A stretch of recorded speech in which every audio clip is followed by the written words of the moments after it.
Okay, Team Cardiff, you're running in the half marathon, or if you do a full marathon or a double marathon, because I've done one of those and that's pretty evil.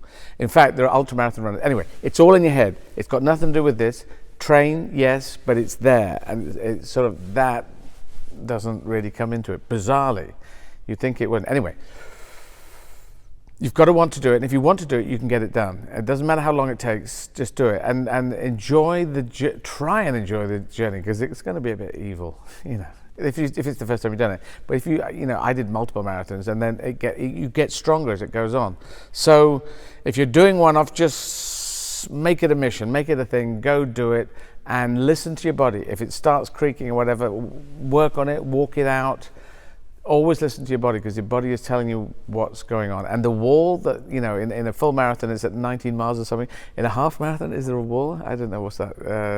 13 miles, so it would be somewhere around 10 miles. Yes, the wall, indeed. Yeah, we tried that, but it failed.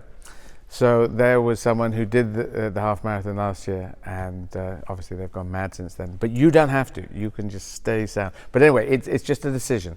But anyway, I was going to say about the wall. The wall is just psychological. The wall is just your brain saying, I don't want to play this game anymore. That's all it is.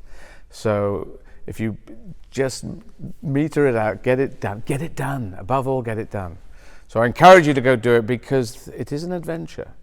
And these are the things that life are made of.